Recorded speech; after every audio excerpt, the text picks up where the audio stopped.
Bonjour, est-ce que ça vous est déjà arrivé d'être dans une librairie et de ne pas savoir quoi lire? Ou alors avoir envie de lire, être à la maison et ne pas savoir quel livre, par exemple, acheter sur Amazon ou prendre dans sa bibliothèque? Le cas d'un livre, bien sûr, c'est un seul exemple, mais ça peut être n'importe quel autre type de choix, par exemple, quoi manger, quels habits porter, etc., etc. On est confronté tous les jours à des choix, ce qui nous mine le cerveau à prendre des décisions, vous devez le savoir. Et des solutions pour faire des choix et pour justement, limiter cette énergie, si vous n'avez pas déjà planifié en avance, c'est d'introduire le hasard dans les choix. Donc le hasard en anglais, c'est random. Et pour faire cela avec, par exemple, Python, il y a une petite fonction assez simple qui s'appelle random. Cette fonction permet de sélectionner un chiffre, sur une plage donnée, par exemple un chiffre entre 0 et 100 ou 300. Et donc, du coup, si vous avez une table de données, par exemple des livres, des idées de repas, des sujets de vidéos, que ce soit vidéo d'ailleurs à regarder ou à produire, des films sur Netflix à regarder ou des séries, alors vous pouvez tout simplement suivre ces étapes. Premièrement, vous allez peut-être déjà avoir, si vous êtes un peu geek, avoir archivé ou listé tout ce qui vous intéresse dans une table, donc un fichier CSV ou un fichier Google Sheets.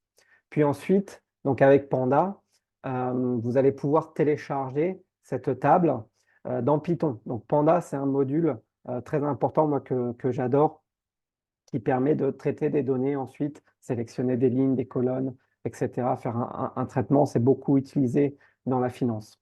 Et ensuite, une fois qu'on a ça, on peut sélectionner une ligne au hasard, ou plusieurs lignes d'ailleurs. Si on veut un livre par jour, eh bien, on va sélectionner comme ça, ou un habit par jour à porter. On va sélectionner plusieurs lignes pour ensuite avoir un élément à considérer par jour pour couvrir toute une semaine. Donc, ça, c'est la première étape. Ça va vous générer ce qu'il faut considérer, les choix à faire. Et ensuite, le petit plus, c'est d'aller avec un fichier, par exemple au format HTML, donc au format web, un fichier, un template. Vous pouvez même travailler sur une fonctionnalité d'introduire ces données sélectionnées dans un email, dans ce fichier HTML, pour ensuite vous l'envoyer directement à vous-même, comme si vous aviez un assistant qui vous a contacté pour vous dire: «Et cette semaine, il faut faire ça, ça, ça et ça». Donc comme ça, vous avez quasiment quelque chose, un outil qui tourne pour vous, comme si vous aviez un assistant automatique. Donc ça, c'est assez génial.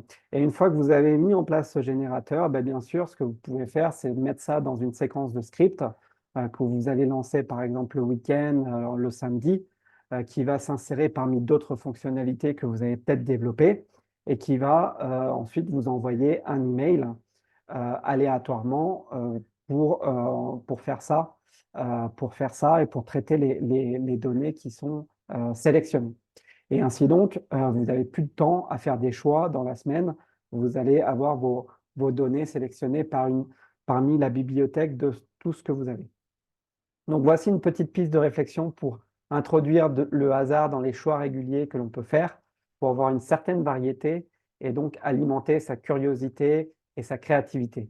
Ce que je vous propose, c'est de voir si c'est une méthode qui peut être intégrée dans vos activités et éventuellement de faire un script dans ce sens. Merci de m'avoir suivi et à la prochaine pour un prochain contenu.